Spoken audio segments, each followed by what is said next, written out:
Isso. Se calhar, se me permitir, doutora Teresa, apenas fazer aqui uma pequena Claro que apresentação. sim, claro que sim, claro que sim. Obrigada.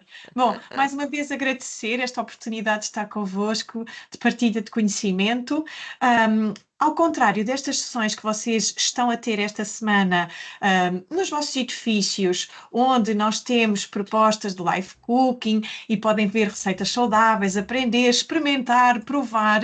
Esta sessão hoje, que nos é trazida pela doutora Mariana, que é nutricionista, é uma sessão diferente. É uma sessão onde ela vai partilhar conhecimento, eventualmente um bocadinho mais teórico, não é? Conceptual, num tema que achamos muito importante. Já terão visto, com certeza, porque é tema de capa de revista, é tema de televisão, é falado nas redes sociais. A ciência está cada vez a encontrar mais interligações sobre os nossos órgãos, os nossos sistemas, que nos dão uma nova perspectiva sobre a saúde. E hoje trazemos o tema do intestino, que se calhar era um órgão esquecido, não é? Ou não se estudava tanto a importância dele na nossa saúde, mas hoje sabe-se que ele impacta muito na nossa saúde, no nosso bem-estar. E sob a perspectiva da alimentação, traz-nos a doutora Mariana aqui hoje conceitos novos, perspectivas novas e uma aprendizagem de como nós, através de uma boa alimentação, podemos cuidar desse órgão que é tão importante, que é inclusivamente hoje chamado como o segundo cérebro. De tal importância ele tem na nossa vida. Então, interajam, façam perguntas, apreendam ao máximo tudo o que a doutora Mariana nos pode trazer. Mariana, muito obrigada por estares aqui hoje e que seja uma sessão muito proveitosa para todos vocês. Obrigada e boa sessão. Deixa-me só, Mariana, antes de começar, só para avisar que a sessão está a ser gravada, ok? Vocês podem querer consultar futuramente, com toda a certeza, e também para os colegas que hoje não conseguem estar presentes, para depois poderem ter esta oportunidade, está bem? Obrigada. Mariana, pode seguir. Obrigada. Bom dia a todos. Antes de mais, obrigada à Virna pelo convite e obrigada a todos os presentes e interessados. Ora, então, eu vou partilhar aqui o meu ecrã.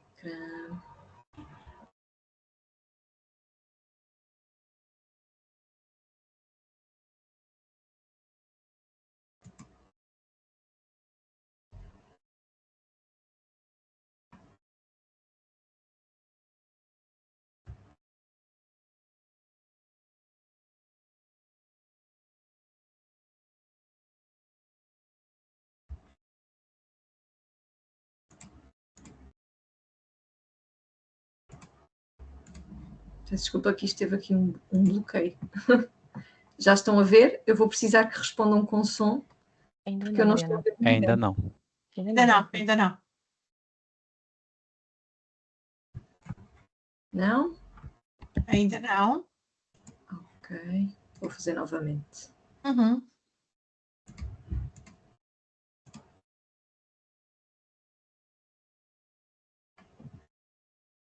Não?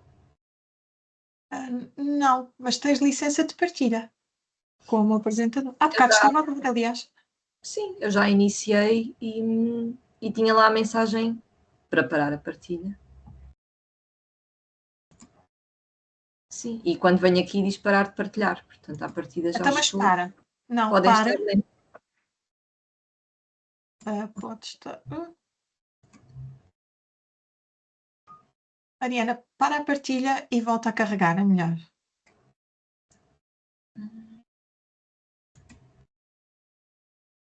O Teams testa-nos.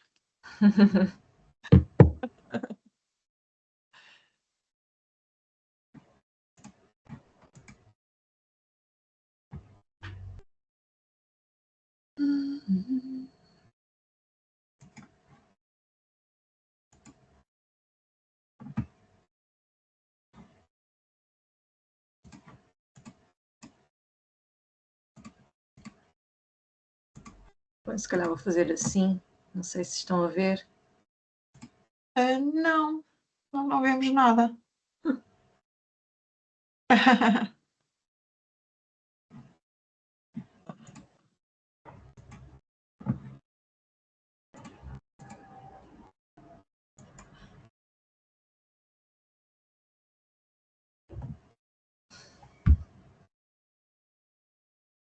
Estás a partilhar tela? Sim, a janela, mas eu acho que ele sai quando eu vou partilhar.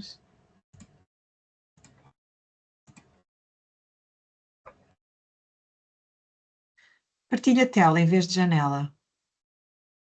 Sim, também já experimentei. Eu acho que o próprio computador está aqui com um bocadinho de dificuldade em gerir tudo isto.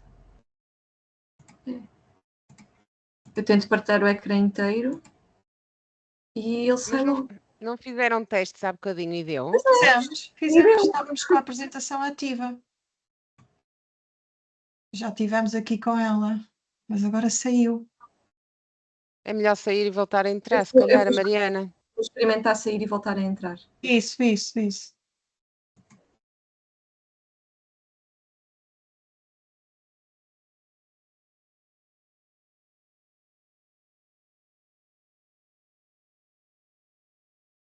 O Teams está-nos a desafiar este ano. É a segunda vez que nos faz esta partida. Antes de entrarem, está tudo a funcionar e depois. Pois. É verdade. É o que me disseste, isto é para testar a nossa resiliência. Sim, na verdade, se fizeram os testes 5 minutos antes, não tinha como dar errado, não era agora, mas Era. Aliás, nós, antes da maioria das pessoas entrar, nós estávamos com a fizeram, apresentação no claro. ecrã. Isso. Sim. Mas já do outro dia com o João também estava assim. Não sei se isto tem a ver com o número de pessoas e que eles estejam a bloquear, mas não parece. Já tivemos, sei lá, 300 pessoas. Preciso que me deem permissão para Sim, partilhar estou-te agora. a dar agora, Mariana. Ok.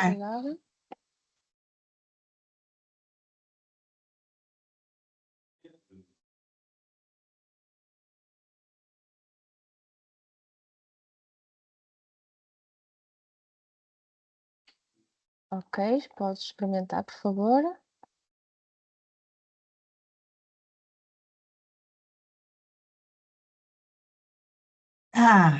Agora já está. Sim. Que bom. Mariana, tudo tranquilo. Vamos Então então vamos. iniciar. É isso. Mais uma vez relembro que todas as questões que queiram colocar, sintam-se à vontade, precisam é de as fazer através do método sonoro, porque eu não vejo ninguém. Portanto, bem-vindos aqui a esta sessão desta manhã sobre a microbiota e saúde intestinal. Como a Virna estava a introduzir, este é aqui um tema em crescimento e que está a ser desenvolvido cada vez mais na ciência e está-se a descobrir cada vez mais desta interação. Portanto, espero que gostem. Eu trouxe aqui um bocadinho do tema hoje. Ele é muito vasto, vou tentar não torná-lo monótono. Mariana, podemos pedir só uma coisa, que ponhas em modo apresentação, porque ele está em modo... Só em modo apresentação cá em baixo, no... Vamos a ver... Sim? Cá em baixo, no modo apresentação? Já coloquei. Já? Bom, então se calhar é melhor não mexer. Vê-se o quê? Vê-se os slides todos do lado esquerdo e não está em modo apresentação. Apresentação? Não. Ou então pôr um bocadinho, está no 87%, pôr um bocadinho mais cá em baixo. Ok. Sim. Eu coloco em apresentação, porque eu estou a ver só a apresentação. Pois. Não? Ok. Não faz mal, eu acho que é melhor não mexer, estamos a ver bem, mas cá em baixo no 87%, tenta aumentar um bocadinho mais. Isso, agora já está. Sim? Ótimo, já está. Obrigada. Pronto, já estamos a ver melhor, obrigada. Sim, depois sai, não é? É, assim está bom. Deixar Obrigada. assim. Sim. Isso, está ótimo. Está ótimo, obrigada. Pronto. Agora não sei se vai ver, acaba por não se ver em modo de apresentação. E eu tinha aqui vídeos. Não, estamos a ver. Eu penso que sim. Porque ele não passa para a apresentação. Cá em baixo, quando tu... Ao lado da escala, não é? No modo de Sim. apresentação, ele não passa. Mas é melhor continuarmos assim, vamos ver. Ok, pronto. Vamos.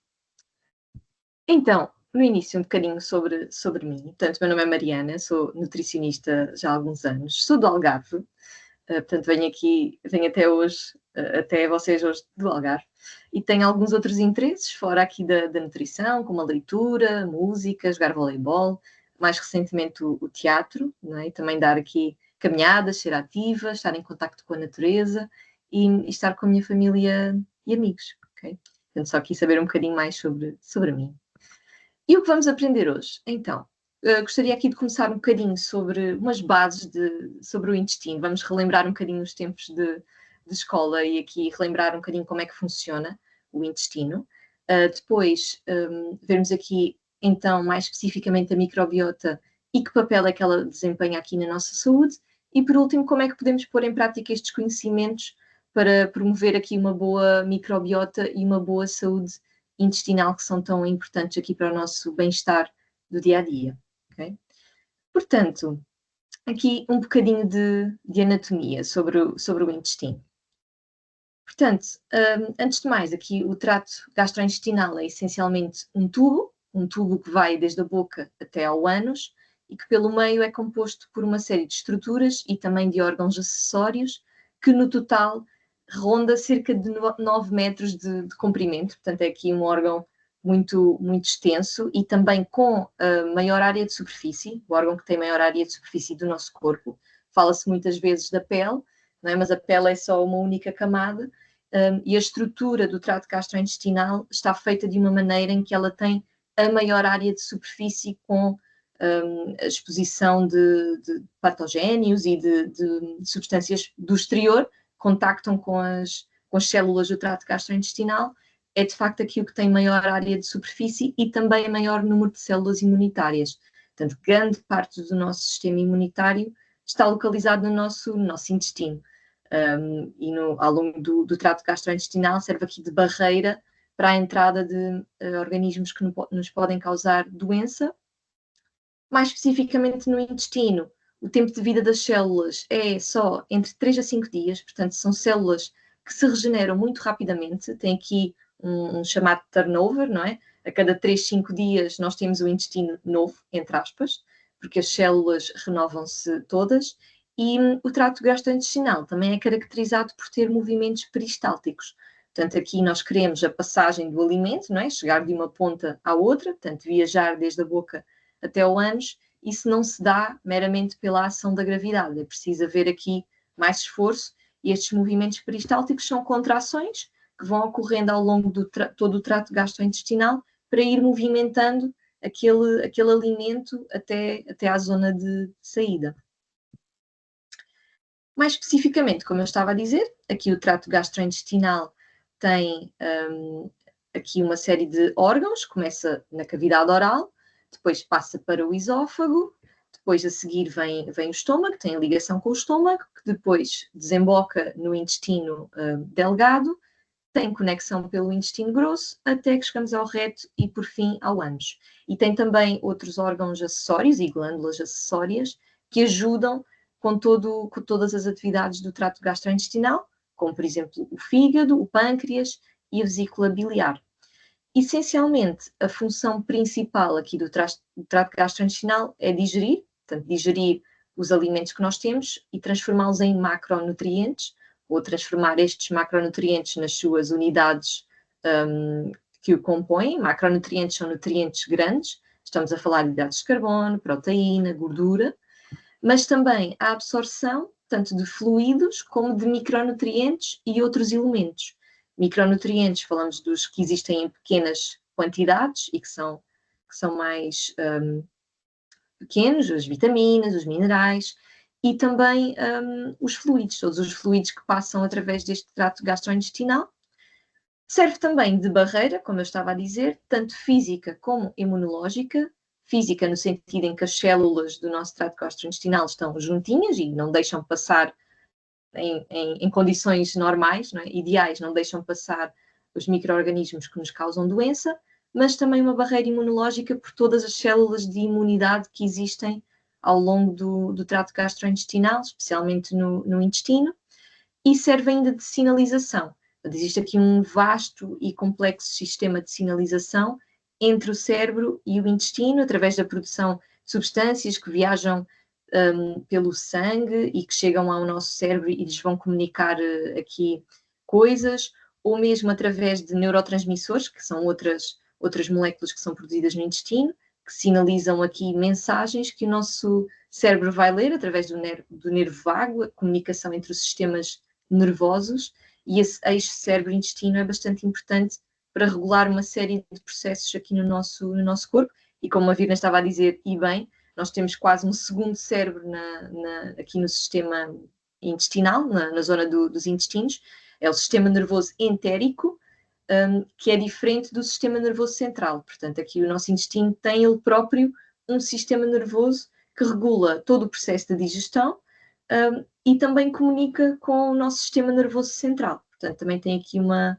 relação bastante estreita com o nosso cérebro. Falando aqui mais especificamente sobre o intestino delgado.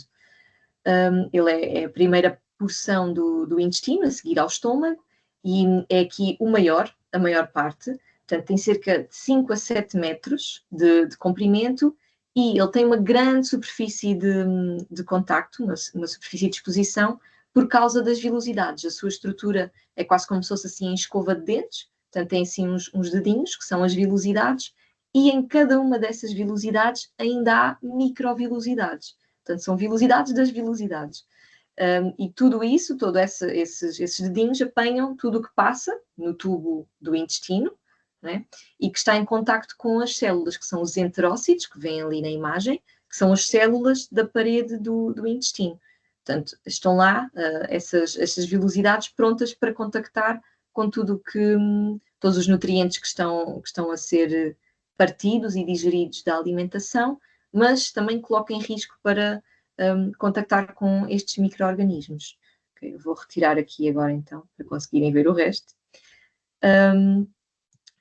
Essencialmente, dá-se a grande parte da digestão no intestino delgado, é onde se dá a maior parte de toda a digestão, que é controlada por a libertação de hormonas e enzimas, daqueles glândulos acessórios. Portanto, quando pensamos em hormonas, pensamos na insulina, por exemplo, do pâncreas, ou as enzimas da vesícula biliar, as enzimas pancreáticas também, que aqui controlam todo este processo digestivo, e todas estas enzimas são libertadas, aqui sob a forma de fluidos, e aqui sabe-se que cerca de 7 litros de fluidos passam pelo intestino delgado.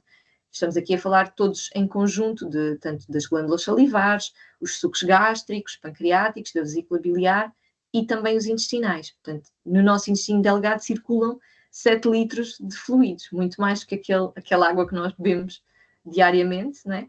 E porque depois isto vai ser tudo reabsorvido, portanto, volta para dentro de nós, e aqui a absorção de nutrientes dá-se maioritariamente nesta porção do intestino. O intestino delgado absorve cerca de 90% de todos os nutrientes, água, dá-se aqui nesta porção inicial.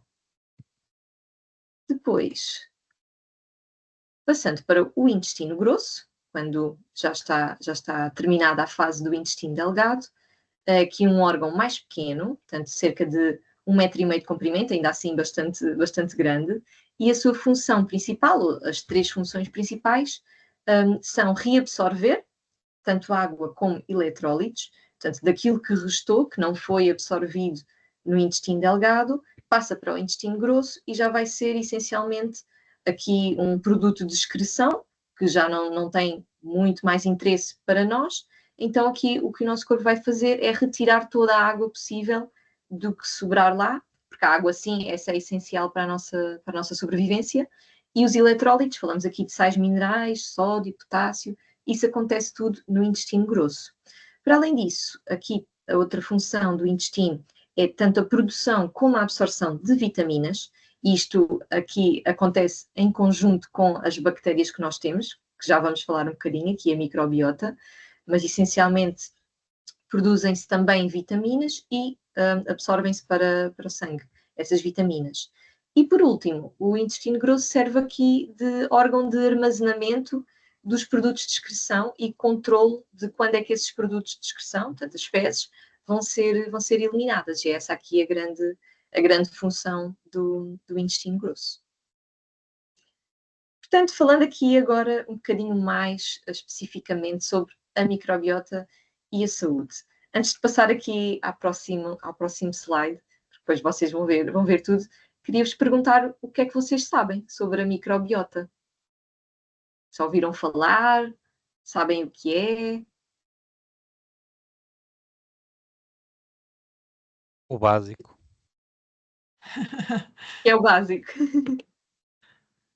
Microbiota são as bactérias que nos ajudam a digerir essas macronutrientes e que fazem com que sejam melhor absorvidos pelo intestino. Muito bem. É essencialmente isso. Mais alguma outra função que conheçam da microbiota?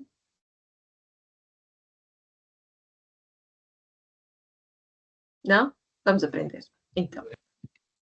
Portanto, essencialmente é isso. A microbiota, quando nós falamos em microbiota, falamos de todos os organismos que colonizam o nosso corpo.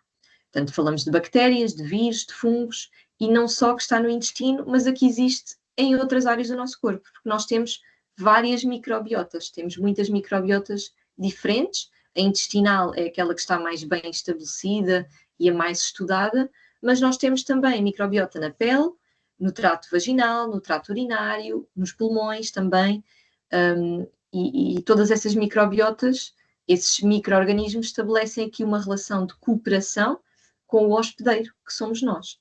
Portanto, nós damos coisas a estes micro-organismos que eles precisam para viver e, em troca, eles dão-nos coisas que também são benéficas para nós, em todas estas áreas do nosso corpo. Portanto, nós não somos aqui seres estéreis, e temos aqui esta convivência com estes micro-organismos.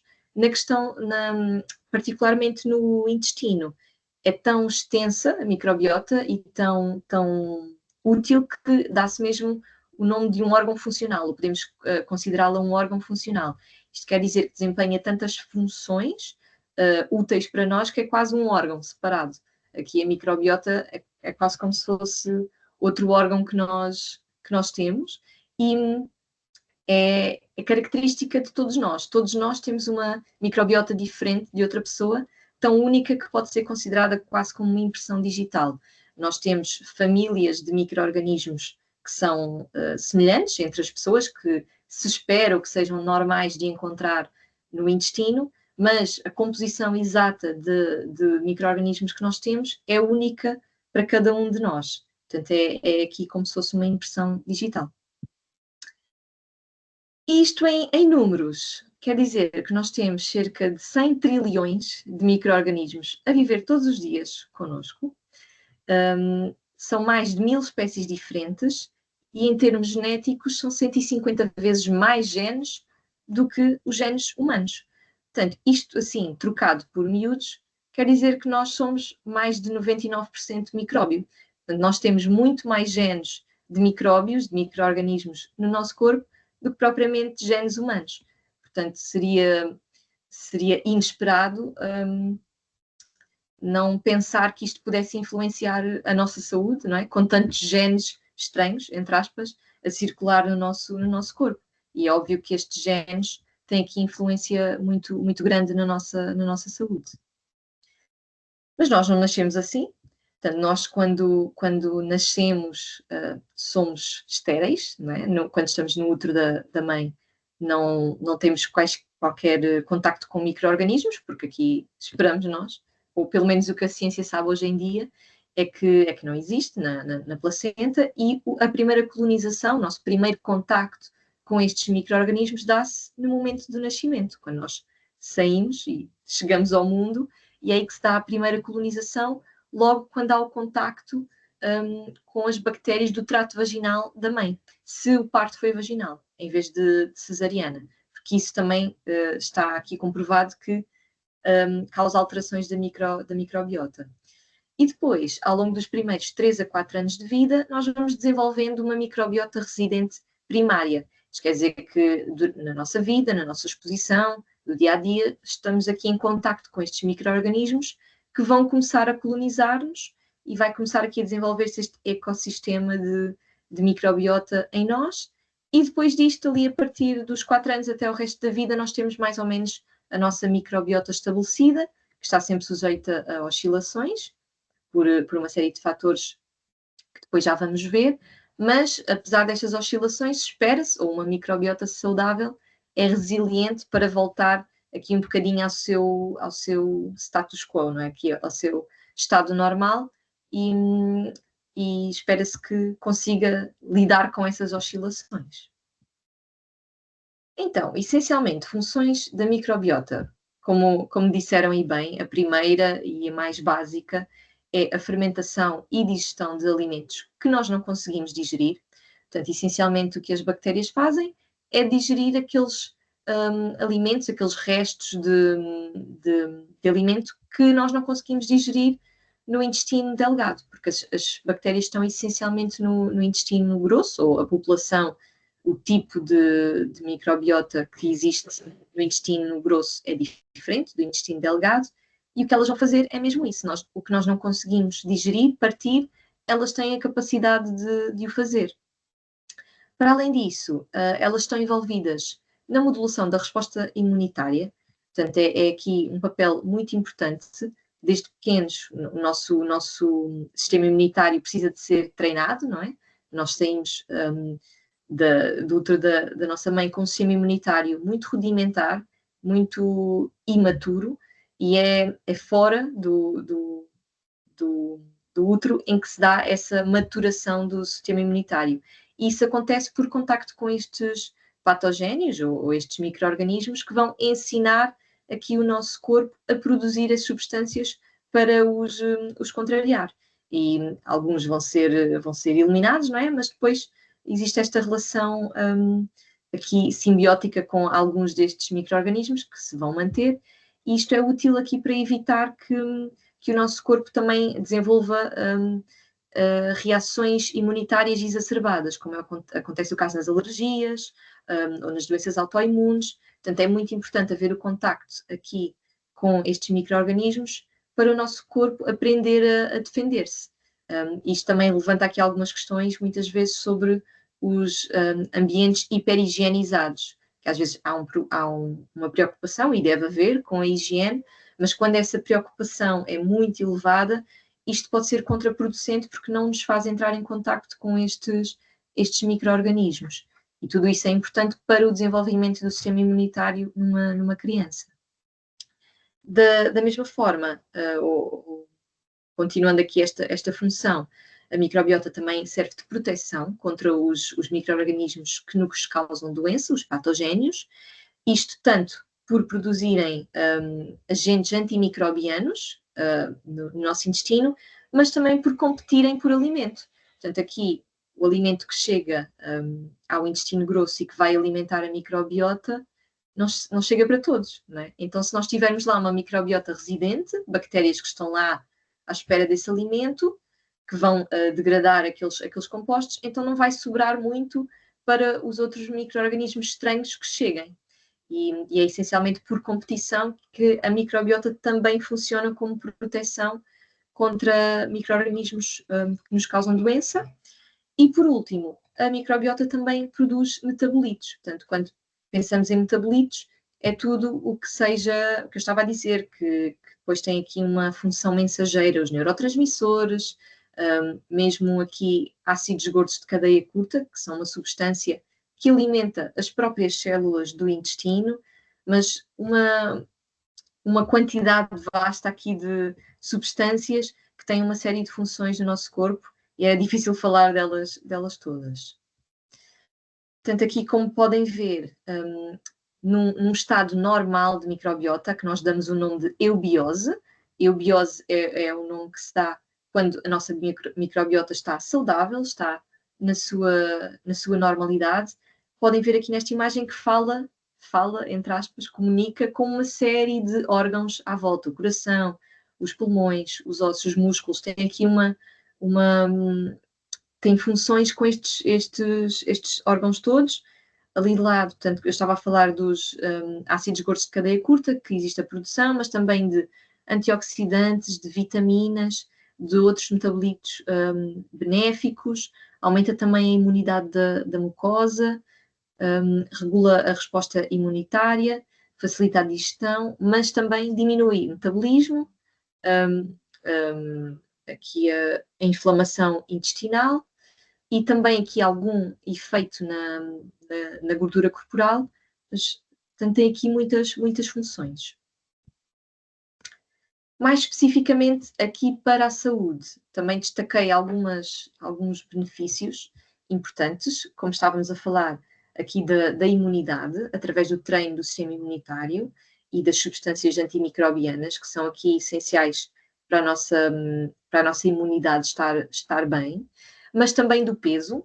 Aqui sabe-se que, dependendo do tipo de bactérias ou das famílias de bactérias que nós temos no intestino, isso pode ter uma influência no peso corporal, por causa da eficiência na absorção de energia. Nós sabemos que há algumas bactérias que são mais eficientes em degradar aquelas fibras, aqueles macronutrientes que nós não digerimos e a retirar deles calorias. Portanto, isso pode fazer com que uma pessoa que tenha estas bactérias absorva mais calorias da alimentação. Portanto, aqui, na verdade, uma pessoa, se calhar, com excesso de peso ou obesidade, tem aqui super bactérias que a tornam super eficiente a absorver as calorias dos alimentos. E isto nós podemos ver, observando pessoas que têm variações de peso, que as suas microbiotas são diferentes. A composição das bactérias que têm são diferentes. E isto também pode ter uma influência aqui na modulação do apetite, por todas aquelas substâncias que as bactérias produzem, comunicam com o nosso cérebro e até alguma evidência começa a surgir, e é muito, muito interessante, de como elas podem influenciar os nossos desejos. Portanto, às vezes, aqueles desejos por alimentos que nós temos podem ser aqui, na verdade, ser estimulados pelas bactérias. Okay? Depois, também há aqui um efeito muito, muito importante na proteção contra o cancro, nomeadamente o cancro do cólon, por causa daqueles ácidos gordos de cadeia curta que eu falei, que são um tipo de ácidos gordos que são produzidos durante a fermentação das fibras pela microbiota, e estes ácidos gordos de cadeia curta sabe-se que promovem a saúde dos colonócitos, portanto, as células que revestem o cólon, e como vocês já sabem, são células que se renovam com muita rapidez, 3 a 5 dias, e todas estas divisões celulares, portanto, de células novas a criarem-se, aumentam o risco de haver um erro numa dessa célula, e é isso, essa é a origem do cancro, é uma célula que se dividiu de forma errada, e depois isso se vai prolongar, e uma massa de células que se dividiram de forma errada e que não funcionam como deve ser, dá origem a cancro. Portanto, Mariana, peço Sim? desculpa interromper, mas como pediste para eu te avisar, o Eduardo levantou aqui a mão. Eduardo, Teresa, se calhar vamos lhes dar a palavra porque pode haver uma dúvida sobre este tema. Eu creio que o Eduardo foi o primeiro. Eduardo, por favor. Sim, bom dia a todos. Eu tinha aqui uma dúvida que se prendia com o seguinte. Já percebemos que a microbiota tem influência direta também com a nossa questão cerebral, mas também a oxitocina, que é produzida no nosso cérebro, não é? Que é produzida no hipotálamo e, portanto, armazenada na pituitária, portanto, é produzida no cérebro e também tem influência nos movimentos peristálticos do intestino e na saúde do intestino. Portanto, parece, por aquilo que a Mariana estava a dizer, que há aqui uma dualidade entre a microbiota intestinal que nós temos e também a forma como nós produzimos os nossos pensamentos, o nosso estilo de vida, não é? A nossa interação social também é muito importante na questão da produção da oxitocina. Portanto, há aqui esta dualidade, não é? Entre o nosso bem-estar mental e a saúde do nosso intestino, não é? Sim. Correlatada, correto? Totalmente. O eixo é bidirecional, não é só de um lado para o outro, é em comunicação constante. E todos nós já sentimos isso quando estamos nervosos, a nossa barriga, aquele sentimento de borboletas no estômago, não é? A ansiedade. Portanto, isso é tudo aqui uma comunicação entre o nosso cérebro e o sistema nervoso entérico. E sabemos que quando estamos nervosos, às vezes a vontade é de ir à casa de banho. Portanto, é muito sensível a esses estados emocionais e pensa-se, ou sabe-se, mesmo que em caso de doenças intestinais, por exemplo, o síndrome do intestino irritável, é caracterizado por uma hipersensibilidade visceral, ou seja, as nossas vísceras, os nossos intestinos estão hipersensíveis a estados emocionais, tanto que um dos tratamentos aqui do síndrome do intestino irritável é a terapia cognitiva. Aqui a alimentação serve mais para a gestão de sintomas, mas o tratamento de base é cognitivo. Porque a oxitocina, como é produzida no cérebro, ela própria vai proteger o intestino de doenças como o síndrome do colo irritável, do Crohn, não é? Portanto, há uma correlação, não é? É só mais uma pergunta, relativamente à questão aqui do sistema nervoso entérico e o nosso sistema nervoso parasimpático, ou o sistema nervoso central, não é? Porque o sistema nervoso central é dividido em dois componentes, o simpático e o parasimpático. Portanto, o parasimpático é o que promove o nosso relaxamento, o nosso bem-estar. De que forma é que é feita essa comunicação, essa interação entre o sistema nervoso entérico e o parasimpático? Sabe? Aqui é pelo meio de neurotransmissores, mas também de impulsos elétricos através dos nossos nervos, os nervos que estão aqui em conexão.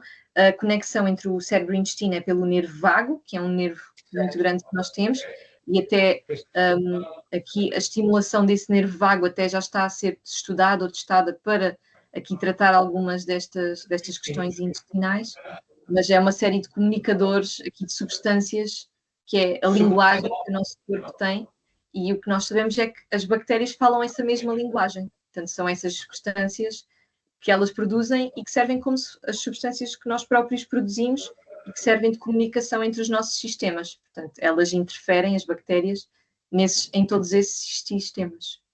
Portanto, sobretudo através do acionamento, do funcionamento dos nossos neurotransmissores. Não é? Sim, essencialmente. Está bem. Okay. Obrigada, Eduardo. Obrigada. Doutora Teresa, creio eu, não é?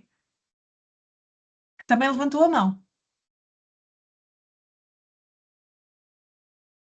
Se calhar agora já não tenho nenhuma dúvida. Mariana, vamos continuar, porque ainda temos aqui algumas dicas para dar às pessoas. Vamos embora. É isso. Pronto, e estávamos aqui a falar, foi aqui a propósito da saúde mental e do eixo cérebro-intestino, que se pensa até poderá estar relacionado até com questões como o autismo, certas bactérias que produzem aqui substâncias que podem influenciar o desenvolvimento ou não do autismo, o próprio Parkinson. Portanto, aqui também se encontrou alguma evidência que existem certos tipos de bactérias que podem produzir uma proteína mal dobrada no nosso intestino, e depois essa proteína entra aqui na nossa corrente sanguínea e ao chegar ao cérebro vai funcionar como aqui estimulador para que mais proteínas comecem a funcionar mal e que haja deposição de umas placas em certas zonas do cérebro, que é o que essencialmente depois irá causar doenças como o Parkinson, mas aqui as relações são vastas. Estas são só algumas delas. Portanto, essencialmente características de uma microbiota saudável. Uma microbiota saudável deve ter variedade, portanto, termos aqui muitos tipos diferentes de micro-organismos que nos dão também uma riqueza em genes diferentes. Portanto, aqui, como em tudo na vida e tudo na natureza, a variedade confere resistência, porque se eu tiver sempre os mesmos tipos de micro-organismos, que todos têm as mesmas fraquezas e forças, quando eu estou aqui suscetível a uma ameaça que atua na fraqueza daqueles micro-organismos, vai matá-los todos, não é? E se eu tiver um micro-organismo diferente, que uma das fraquezas do outro é a sua força, vai sobreviver e vai-nos proteger aqui. Portanto, a variedade de genes é muito importante para o microbiota ser resiliente às ameaças e, lá está, conferir a estabilidade, que é outra característica da microbiota saudável, é ter aqui resiliência suficiente para lidar com estas ameaças e estes possíveis patogénios ou coisas que influenciem a microbiota. Em contrário à eubiose, a disbiose é quando as coisas correm um bocadinho mal. Quando a nossa microbiota é aqui alvo de alterações que resultam na sua diminuição da abundância ou alteração das proporções de bactérias benéficas e das que nos causam doença.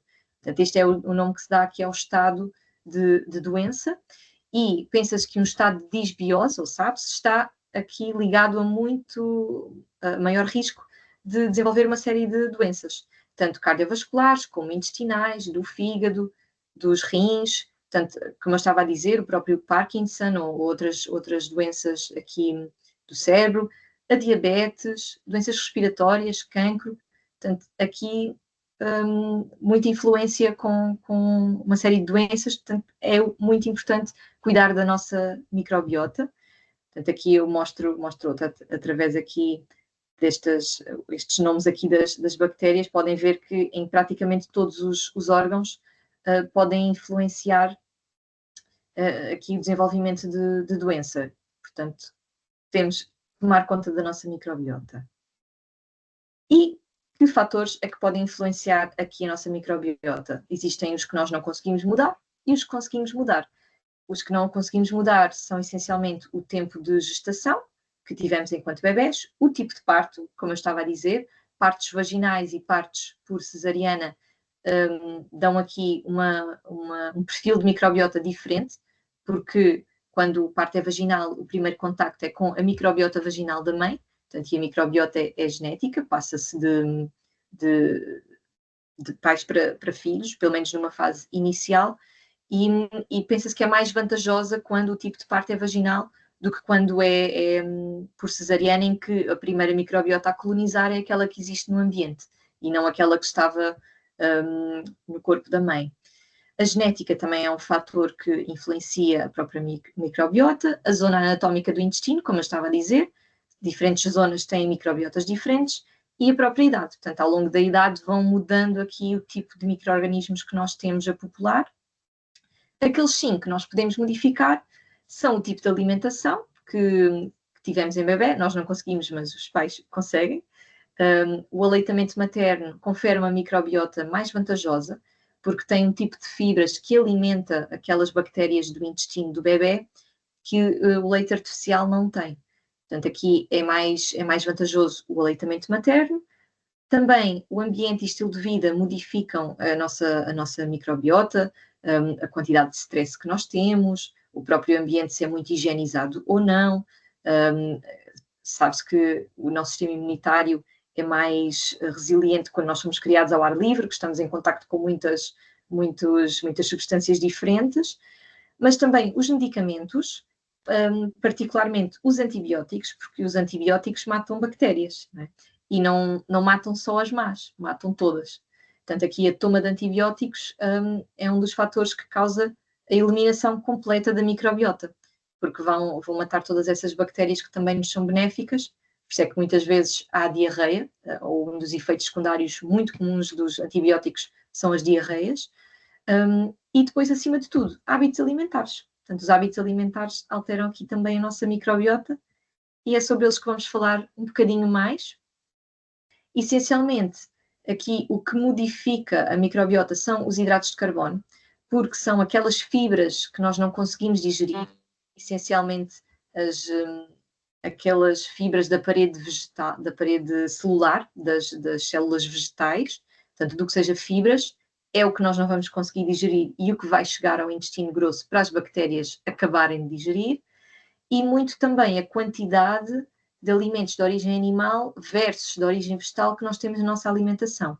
Quando observamos microbiotas de pessoas que comem muitos alimentos de origem animal, são diferentes o tipo de micro-organismos que lá estão do que pessoas que comem muitos alimentos de origem vegetal. E parece mais benéfico quando se come mais alimentos de origem vegetal do que propriamente de origem animal. Portanto, é aqui as formas que temos de modular a alimentação. Mas então, para além disto, como é que podemos aqui ter um intestino saudável? O que é que podemos fazer para ter aqui uma microbiota, mas também uma saúde intestinal boa? Acima de tudo, ou antes de mais, perceber aqui o que é o intestino saudável, não é? O intestino saudável é mais do que a ausência de doenças. A própria definição de saúde pela Organização Mundial de Saúde explica que a saúde não é só a ausência de doença, é um completo bem-estar, sentimento de bem-estar físico, psicológico e social. Portanto, nós não queremos não só não ter doenças intestinais, mas queremos sentir-nos bem. Portanto, sem sinais de desconforto ou de disfunção. Portanto, ter aqui atenção a tudo o que são sinais que possam indicar que haja esta disfunção, como o inchaço, distensão abdominal desconfortável, portanto, com dores mesmo, gases e movimentos irregulares do intestino. Claro que isto não só de forma esporádica, mas uma coisa que é recorrente. Portanto, se começar a ser recorrente, estar sempre inchado, com o intestino, a zona abdominal muito distendida, muitos gases que causam dor, os movimentos intestinais não são regulares, ou nem em tempo, nem em consistência, oscila muito entre diarreias e prisão de ventre. Portanto, se isso começar a ser regular, então procurar aqui aconselhamento médico. Okay? Essencialmente, nós devemos estar atentos àquilo que sai de nós, não é? Para conseguirmos perceber o que é que se passa cá dentro. Então eu trouxe-vos aqui a escala de Bristol, que é uma escala aqui de definição e divisão por tipos da consistência das fezes. Okay? E antes disto, aqui os movimentos intestinais são considerados normais até entre 3 vezes por semana e 3 vezes por dia. Okay? Portanto, menos que 3 vezes por semana, podemos estar aqui perante um cenário de prisão de ventre, e aí ter aqui alguma atenção e fazer coisas para mudar esse tipo de padrão, e até 3 vezes por dia consideramos normal. Mais do que isso, podemos estar perante um cenário de diarreia. Okay? Portanto, aqui, como podem ver, na escala de Bristol, classificam-se aqui as fezes por tipos.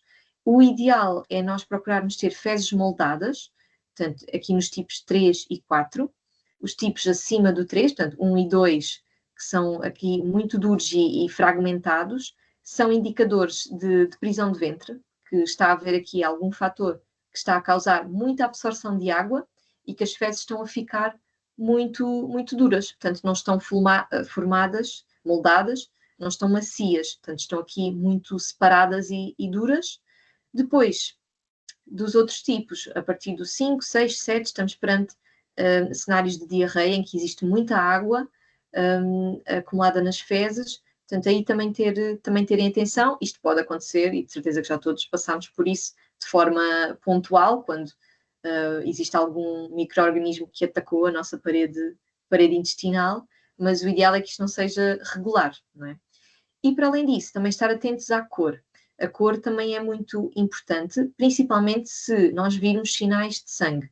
Portanto, cores vermelhas ou pretas, muito pretas, e que não tenham sido aqui resultado da alimentação, que às vezes também pode acontecer, não é? O que nós ingerimos, aqui, por exemplo, a beterraba pode conferir uma cor rosada às fezes, ou, por exemplo, a tinta de choque confere uma cor mais preta. Portanto, se eu não tiver comido nada disso nos últimos dias e eu observar uma cor diferente nas fezes, isso pode ser indicativo de presença de sangue nas fezes, e isso é importante ser investigado. Portanto, se virmos que é uma cor preta, isso poderá querer significar uma hemorragia, perda de sangue no trato gastrointestinal superior, falamos do estômago para cima, porque o sangue foi digerido durante o processo de passagem pelo trato gastrointestinal, e quando o sangue é digerido, aquela cor vermelha torna-se preta. Quando nós vemos cor vermelha nas fezes, pode significar uma hemorragia do trato intestinal inferior, tudo o que seja no intestino delgado ou grosso, porque é sangue fresco, entre aspas. Portanto, não foi digerido e está presente nas fezes com essa cor. Portanto, temos de ter aqui atenção, portanto, e não ter aqui estigma nem aqui pudor em olhar para as nossas fezes, porque elas informam-nos sobre o nosso estado de saúde. Portanto, ter aqui alguma atenção. Depois disto, como ter aqui um intestino saudável? Eu chamo-lhe o trio maravilha.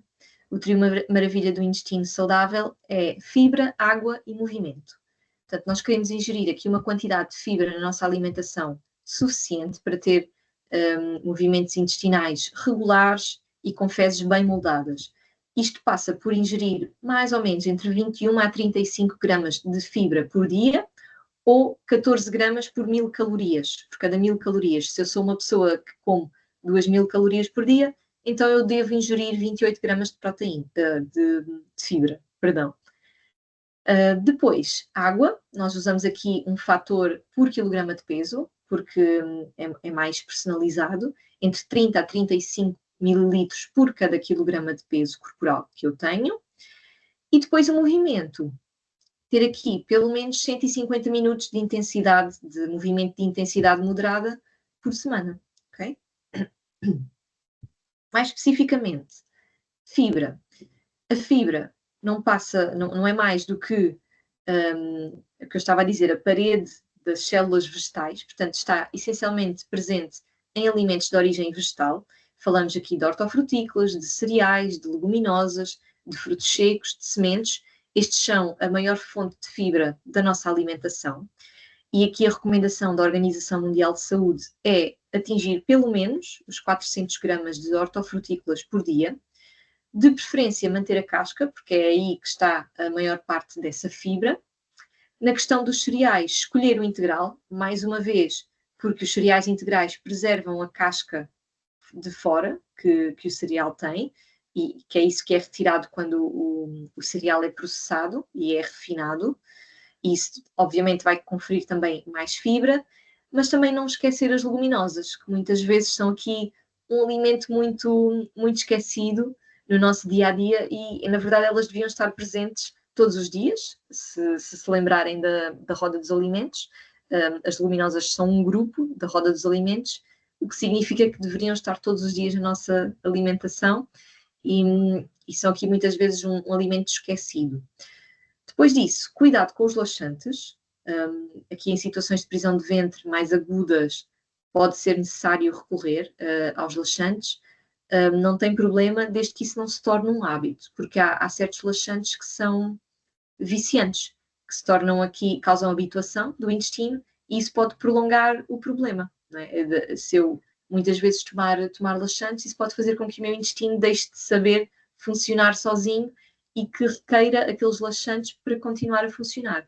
Portanto, em caso de emergência, sim, mas essencialmente prevenir aqui situações de obstipação com a maior ingestão de fibra, acompanhada também da ingestão de água, ok? Não pode ser só uma ou outra, porque depois pode exacerbar o problema. Muita fibra, de repente, sem o aumento da ingestão de água, pode causar obstipação, porque de repente passa a ter muito mais volume de fibra no meu intestino que eu não estava habituada, as minhas bactérias não estavam habituadas, e isso pode causar aqui também muita produção de gases.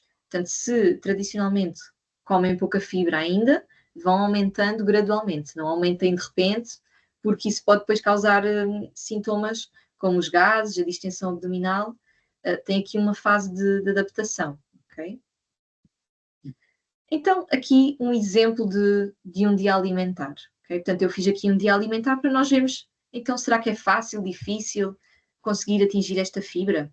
Eu acho que é relativamente fácil se nós tivermos em conta aqueles princípios. Incluirmos os cereais integrais, comermos hortofrutícolas, portanto, imaginando aqui um pequeno almoço em que eu tenho leite, tenho pão com queijo e banana, por exemplo. Portanto, eu tenho pão, laticínios, fruta e escolhi um pão integral. Portanto, aqui este pão de trigo integral deu-me 5 gramas de fibra e a banana deu-me 3. E depois ao almoço eu tenho aqui arroz com frango, mas incluo uma salada e uma fruta para sobremesa. Portanto, também conseguimos aqui logo 3, 4, 5, 6 gramas de fibra. Não é? E ao lanche da tarde eu escolho um cereal também, que por si é integral, os flocos de aveia, com iogurte e incluo a fruta também, os morangos. Tenho aqui também logo mais de 5 gramas de fibra. E depois um jantar, não é? Tradicional, o bacalhau com todos, o bacalhau, a batata cozida, com legumes. Também consigo aqui ter alguma fibra, que no total dá aqui os nossos 26 gramas de fibra, que está dentro daquele intervalo que eu disse, entre 21 a 35, Claro que uma pessoa que consuma mais calorias precisa de um bocadinho mais de fibra do que isto, e aí pode ser útil passar, por exemplo, para o arroz integral, escolher as alternativas integrais sempre dos cereais. Eu aqui nem sequer coloquei as leguminosas, mas se fosse acompanhado de uma sopa com leguminosas já era outra forma de aumentar a fibra. Portanto, ter aqui em conta estes princípios, conseguimos atingir a fibra necessária. Depois, água é muito importante para ter umas fezes moldadas, porque se eu beber pouca água, o meu intestino vai reabsorver toda a possível que tem, porque está a precisar dela. Eu não bebo suficiente, portanto o meu corpo vai ter de reaproveitar toda a água que tem ao seu dispor. E isto faz com que toda a água que esteja disponível naquela massa de restos alimentares que está no intestino seja absorvida e as fezes fiquem muito duras. Portanto, é bom que eu tenha aqui uma ingestão de água, que esteja bem hidratado, para evitar que isso aconteça. Okay? Aqui conta tudo o que seja líquido, portanto estamos a pensar água, mas também águas aromatizadas, ou chás e infusões, de preferência sem açúcar. Portanto, também tudo entra na nossa ingestão de água. Algumas estratégias que podem facilitar transportar uma garrafa de água.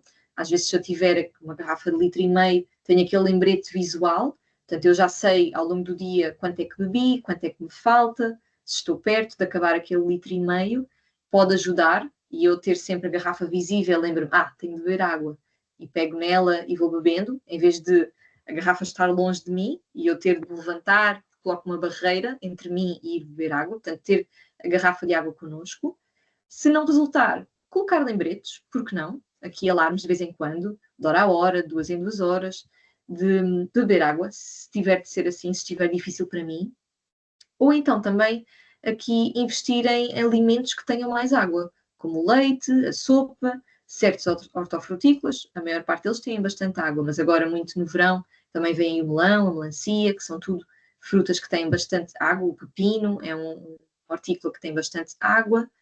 Portanto, também reforçar esses alimentos, e isso é útil também para reforçar a ingestão, não só no calor que vem aí, mas também devemos ter o cuidado de reforçar a ingestão de água em casos de febre, de vômitos e diarreia, porque isso significa mais perdas. Portanto, se eu estou a perder mais água, eu preciso de compensá-la, de repor com mais água. Portanto, tenham atenção. Mariana? Sim. Temos aqui uma pergunta. Obrigada. Doutora Teresa, por favor.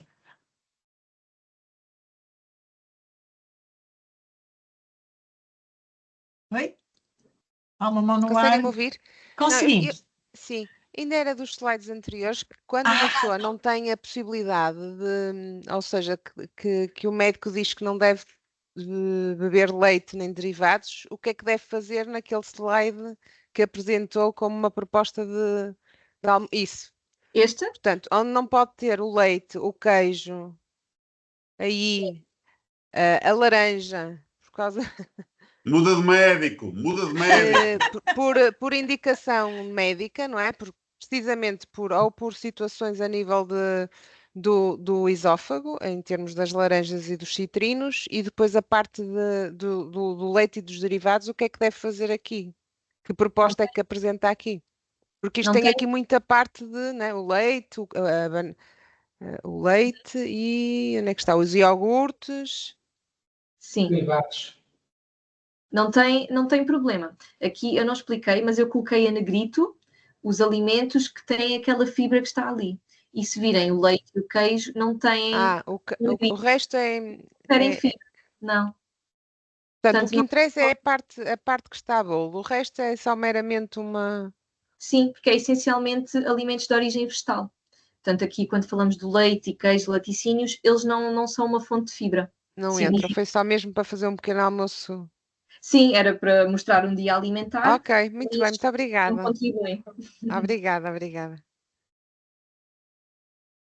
Pronto, avançando.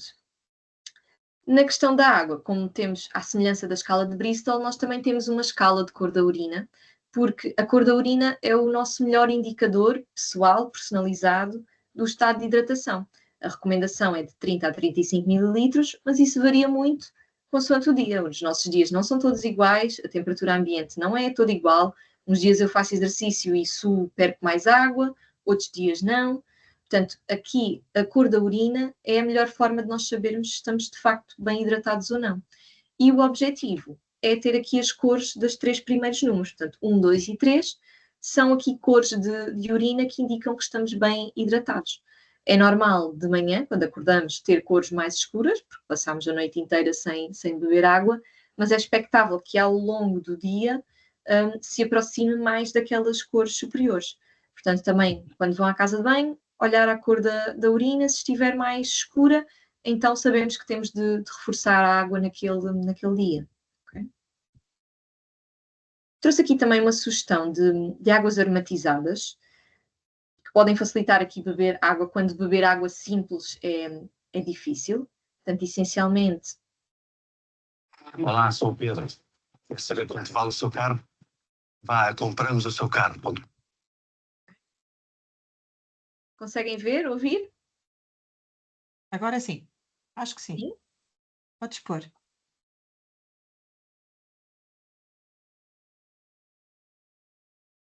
Não, Mariana, acho que é por não estar em modo apresentação. Okay, mas conseguem ver, não é? Conseguimos. Também não tem texto, não tem voz. Mas Sim. essencialmente escolherem fruta, hortícolas, ervas aromáticas, especiarias que queiram, e misturar com água e deixar umas horas. Okay? Tem de deixar algum tempo para conferir aroma àquela água. Aqui são algumas sugestões. Outras que eu acho que ficam bem são, por exemplo, o morango e manjericão. Agora, bem fresquinho, vão ser produtos que estão na época. Mas também limão e hortelã, maçã e canela, laranja e anis. É escolher qualquer fruta ou hortícolas que gostem e ervas aromáticas ou especiarias que gostem para dar aroma à vossa água, para ser aqui diferente, não é? Ou então agora muito no verão também as limonadas, desde que seja com pouco açúcar, ou nenhum, não é? Para conseguir ter aqui uma ingestão de água, facilitar. Mariana, se calhar só a título de exemplo, eu não sei se as pessoas que estão nesta sessão eram as mesmas que estiveram no nosso convívio no ano passado, mas achei muito curioso, o ano passado nós tínhamos uns depositários de água com estas águas aromatizadas e dizer que com grande contentamento observamos que as pessoas beberam muito mais águas aromatizadas porque estavam frescas e tinham limão, canela, cravinho, uma série de coisas do que sumos. E isso foi uma curiosidade muito positiva que nós observamos nesse convívio, que as escolhas foram mais para águas aromatizadas do que para sumos. Portanto, parabéns, porque de facto foi uma ótima escolha que foi feita. Muito bem, fico Isso. muito contente. Isso, é verdade. Até são bebidas que não contêm açúcar, às vezes os próprios sumos nem matam a sede, às vezes até dão mais sede com a quantidade de açúcar que têm. E no verão, principalmente, sabe muito bem assim fresquinho e é diferente de beber só água, tem ali um ligeiro aroma e pode facilitar. Okay?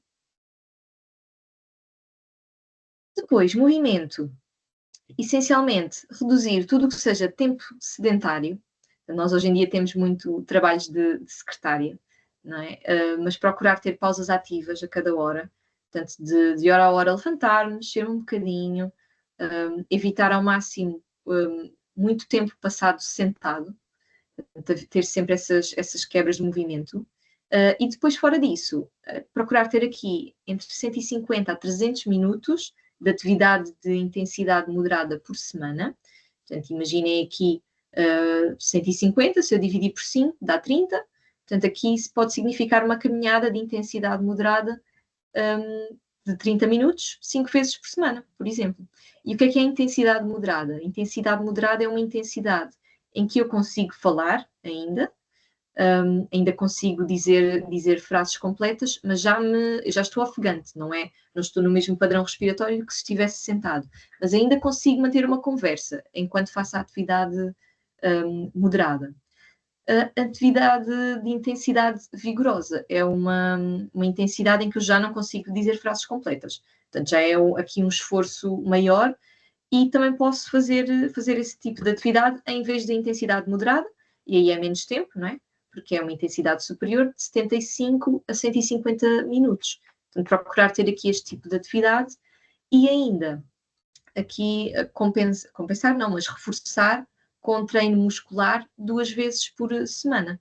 Portanto, aqui estamos a falar de treino de resistência muscular, com levantamento de pesos, musculação, também bastante benéfico para a saúde óssea. Aqui o movimento é muito importante para o intestino porque ajuda com os tais movimentos peristálticos. Não é? Nós estivermos sentados muito tempo, então o nosso corpo tem de fazer o trabalho todo, de empurrar toda aquela massa alimentar. Se eu me movimentar, contrair músculos, eu estou a ajudar nesse próprio movimento. Okay? Outros princípios, além deste trio maravilha. Reduzir as carnes vermelhas, o consumo de carnes vermelhas, sobretudo as processadas, porque a relação com o cancro do cólon é bastante estabelecida e, como já vimos, reforçar aqui alimentos de origem vegetal conferem um melhor perfil da nossa microbiota. Portanto, ter aqui um bocadinho de atenção com estas carnes vermelhas. Depois, também, se possível, mimicar aqui a posição de cócoras, do momento de ir à casa de banho, porque é aquela anatomicamente melhor para nós expelirmos as fezes com menor esforço. Portanto, aqui, hoje em dia, como não conseguimos fazer isso nas nossas sanitas, nas nossas casas, a solução pode ser ter um banco para elevar os pés, para mimicar aquela posição de cócoras que teríamos no chão, porque isso coloca aqui o nosso intestino, que viram que tinha aquela dobrinha, o reto, tinha aquela dobra, na posição de cócoras fica direito. Portanto, facilita a passagem das fezes sem esforço, porque esse esforço e fazer força no momento de ir à casa de banho pode aumentar o risco, por exemplo, das hemorroidas, que é outro problema que nós queremos evitar. Portanto, devemos aqui até posso fazer a conexão com o princípio de não adiar, de respeitar a urgência.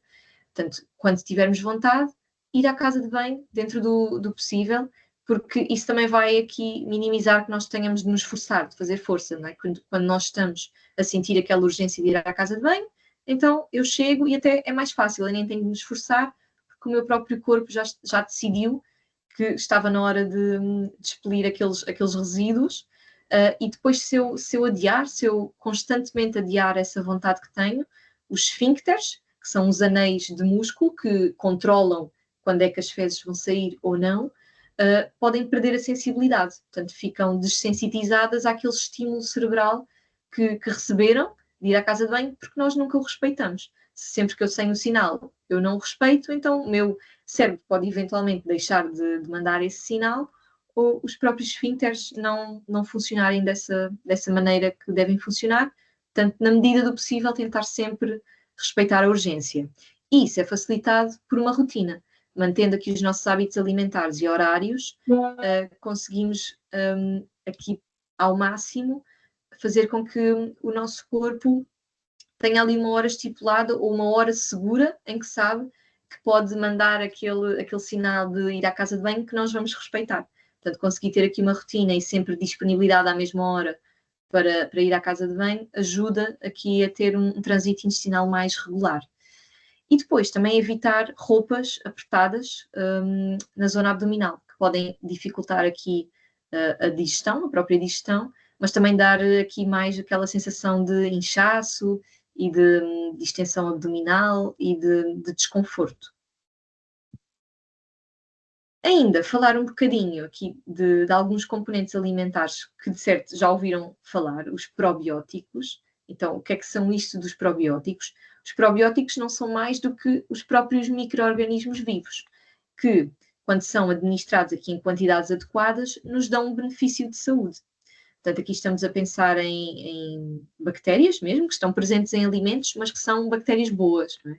E neste caso, muito nos alimentos fermentados, por exemplo, o miso, que é muito da cultura japonesa, o chucrute, portanto, o sauerkraut dos alemães, mas também em suplementos alimentares. E como eu estava a falar anteriormente, aqui na questão dos antibióticos, que os antibióticos matam todos os nossos micro-organismos, bactérias, neste caso, como matam todas essas bactérias e depois causam aquelas diarreias, já se receita muito hoje em dia, já há médicos que receitam o antibiótico junto logo com o probiótico, para restabelecer aquela população que foi dizimada. Aqui vamos estar a matar todas essas bactérias e depois o probiótico vai estar a repopular de bactérias benéficas o nosso intestino, para evitar essas complicações e depois esse período até de suscetibilidade a novas infecções. Quando eu não tenho uma microbiota estabelecida, até estou mais suscetível de novas infecções. Alguns alimentos que podem conter probióticos são essencialmente fermentados, portanto aqui podemos pensar nos laticínios, caso dos iogurtes, o kefir, não sei se conhecem, que é aqui uma levedura que tem aquele aspecto assim de couve-flor, que fermenta o leite, a lactose do leite, que é essencialmente o hidrato de carbono, os açúcares do leite, e depois nós, quando ingerimos aquele leite fermentado, estamos a ingerir aquelas leveduras. Ou também o equivalente, mas em água, portanto, que é a kombucha, que acaba de ser um chá fermentado, ou ainda os legumes, como estávamos a falar do chucrute, por exemplo, que quando estamos a comer o legume fermentado, estamos a comer os próprios dos micro-organismos e pode ajudar aqui a desenvolver uma boa população de micro-organismos no nosso intestino. Existem também os pré-bióticos, portanto são duas coisas diferentes, probióticos e pré-bióticos. Os pré-bióticos são aquilo que vai alimentar os probióticos, são os componentes alimentares que nós não digerimos e que têm um efeito estimulatório específico em certos tipos de bactérias. Portanto, aqui os critérios já são um bocadinho mais fechados. Para ser denominado pré-biótico, tem de ter aqui um efeito benéfico em populações específicas do nosso trato intestinal. Não são todas as bactérias. Essencialmente são as fibras, portanto, algumas fibras de alguns alimentos. Exemplos de pré-bióticos, a inulina, que está muito presente na raiz da chicória. Portanto, às vezes aquelas misturas solúveis que são semelhantes ao café. Portanto, tem a cevada, a chicória, são um exemplo aqui de como podemos incluir a chicória na alimentação. Tem esta inulina, que é uma fibra pré-biótica, mas também, está presente em espargos, cebola, alho. Depois outros pré-bióticos são os fruto-oligosacáridos, que está muito presente em frutas, portanto a banana, a alcachofra, depois também está em legumes, não é? A alcachofra, a cebola, os espargos, o alho, e estes fruto-oligosacáridos até são às vezes um problema para quem tem síndrome do intestino irritável, e aqui tem de os diminuir, mas para um intestino saudável são benéficos para alimentar as bactérias boas. E os outros prebióticos, galacto-oligosacáridos, aqui estão mesmo só presentes em alimentos fortificados e suplementos, não estão presentes de forma livre nos alimentos. Está ali o leite porque estes galacto-oligosacáridos são produzidos a partir da lactose, mas por um método em laboratório. Portanto, é só em alimentos fortificados ou em próprios suplementos de prebióticos que se comprou nas farmácias que eu consigo obter estes prebióticos, não através da alimentação. Okay? Pronto, chegamos aqui ao fim.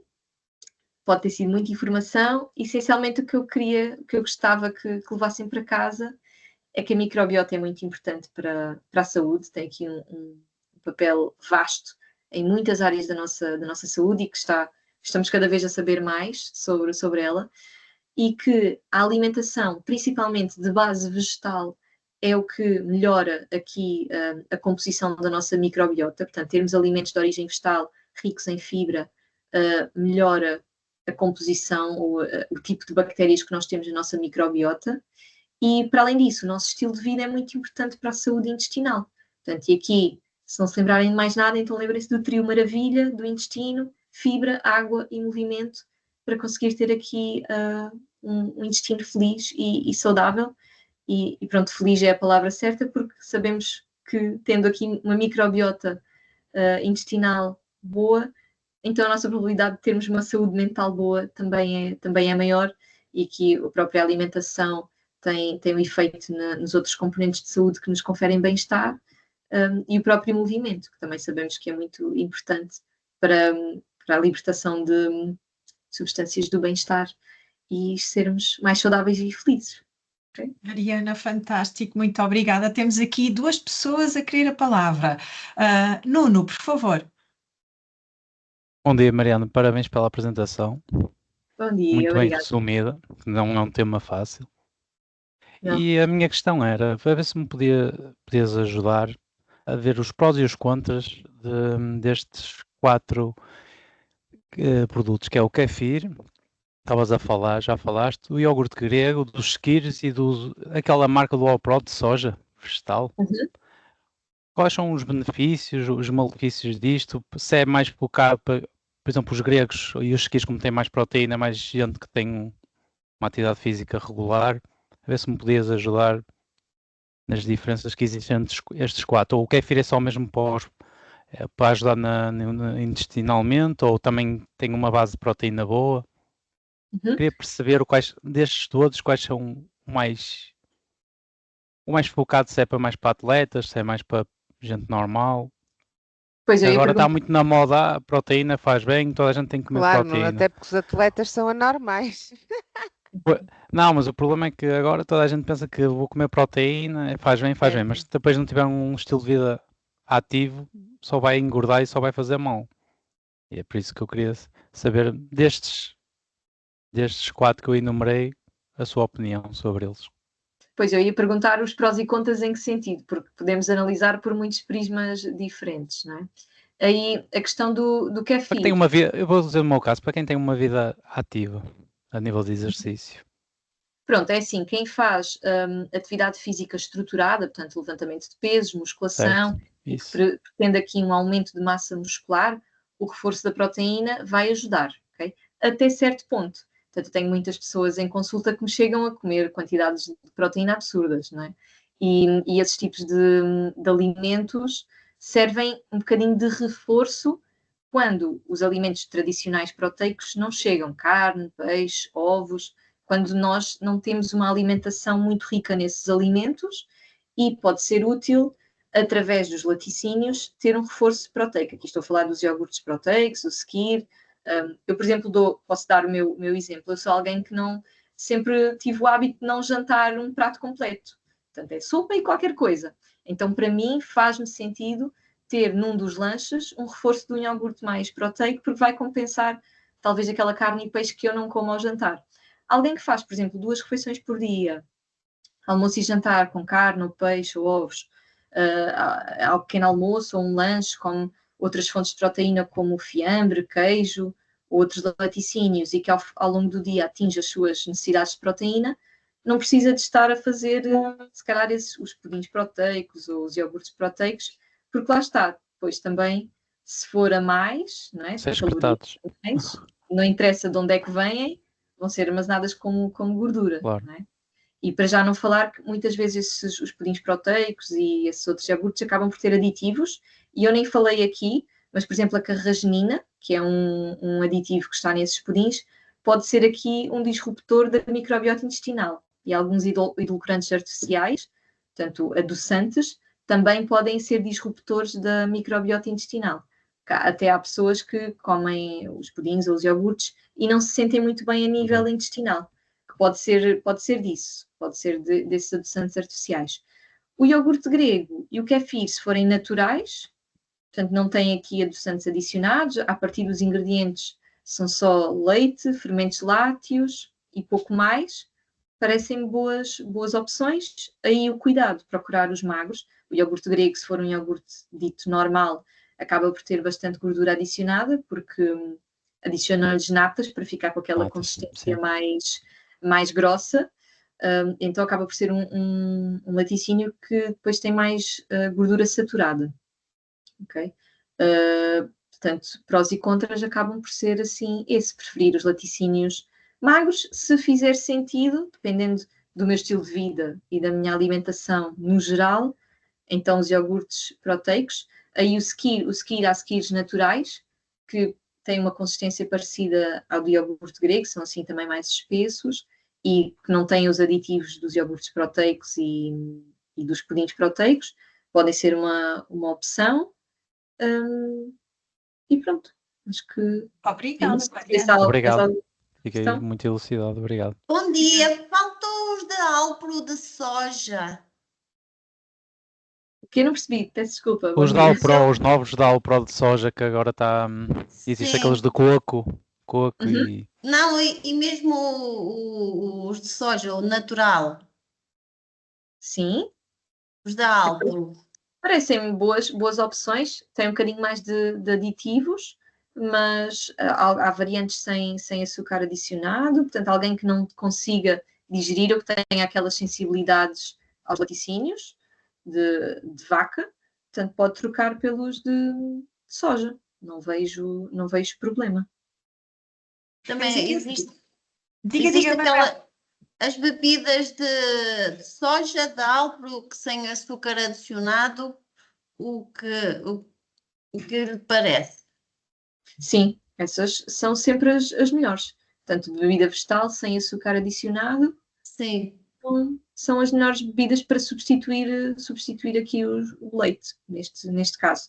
Às vezes já há bebidas vegetais que quase parecem sumos, não é? Porque acaba por ser, por exemplo, a de aveia ou de arroz, acaba por ser um cereal e água. Portanto, o cereal que é batido com água e depois é filtrado. Nós todos podemos fazer leite, ou bebida de vegetal, de aveia em casa, não é? Basta demolhar a aveia, triturar e depois coar. Portanto, é isso que é a bebida vegetal de aveia. Às vezes os comprados acabam por ter açúcar adicionado, uma série de outras coisas. É quase um sumo de aveia, entre aspas. Aqui, em termos de perfil nutricional, a de soja é mais parecida com o leite, porque como é uma leguminosa, a soja é uma leguminosa, acaba por ter a proteína, a quantidade de proteína mais semelhante ao leite de vaca. Mas se eu gostar mais das bebidas de arroz ou de aveia, então posso substituir e depois fortificar um bocadinho da proteína nas outras refeições, sem problema. Mas Então, procurar- o iogurte de soja da Alpro, que tem 0 açúcar adicionado, está-me a dizer que tem muitos aditivos? É melhor não comer? Não tem muitos aditivos. Claro que aí temos de estar sempre também atentos aos rótulos alimentares. Exato. Mas, Ok. mas à partida, eu agora não tenho ciente bem a lista de ingredientes, mas eu penso que sejam os grãos de soja descascados, não tem açúcar, então não há de ter açúcares adicionados, tem fermentos e às vezes são fortificados com vitaminas também. Vitamina D, cálcio, para se assemelharem aos laticínios. Ok, Manuela. muito obrigada. Manuela, não sei se se lembra, mas nós no outro ano facilitámos aquela peça que é o descodificador de rótulos, lembra-se? Sim, lembro. Isso, tenha sempre consigo, porque vai poder ajudar quando for ao supermercado e ver, porque também depende de marca para marca, não é? E ver o que é que eles lá põem, para não sermos enganados. É uma bíblia que deve andar sempre com ela, está bem? Sim, e a partir de uma certa idade, quando se entra na menopausa, Falaremos disso na sexta-feira. todo cuidado é pouco. Isso. Eduardo, também nos tinha pedido a palavra. Obrigada. Sim, não, ao fim e ao cabo, depois, entretanto, acabou por ser respondida a questão que eu tinha, que era relativamente à questão dos lácteos, não é? E da intolerância da maior parte das pessoas relativamente à questão da lactose. Até porque nós somos o único mamífero que bebe leite em adulto, não é? Portanto, também há essa questão, sempre essa dúvida, porque é que nós devemos beber leite e derivados do leite.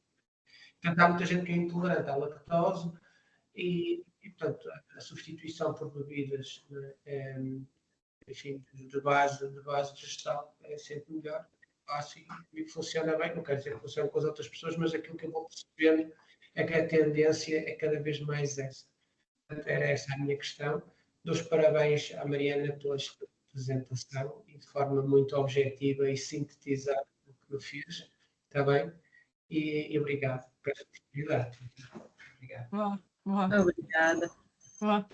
Obrigada a todos. Acho que temos uma questão no chat. Foi a temos, eu Fernanda posso que ver. disse que tinha. Se a linhaça Obrigada. deve ser ingerida com casca.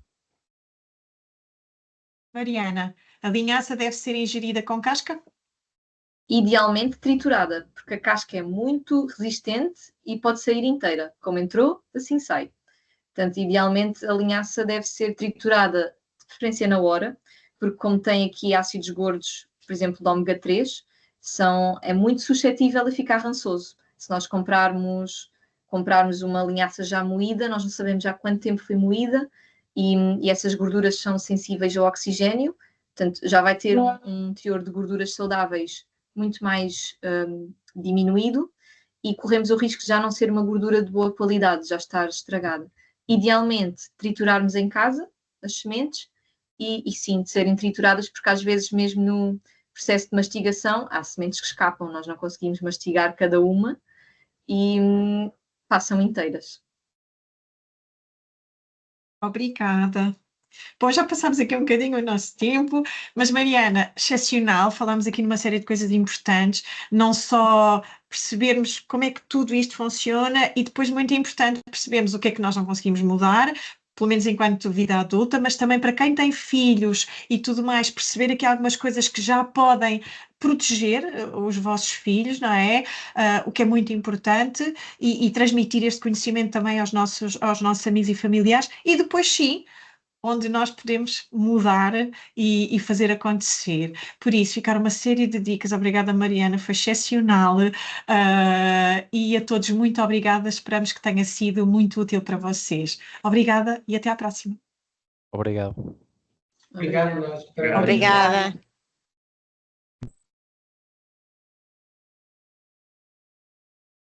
Obrigada. Obrigada, Obrigada. bom dia. Obrigada, Manuela. Obrigada. Deus, com licença.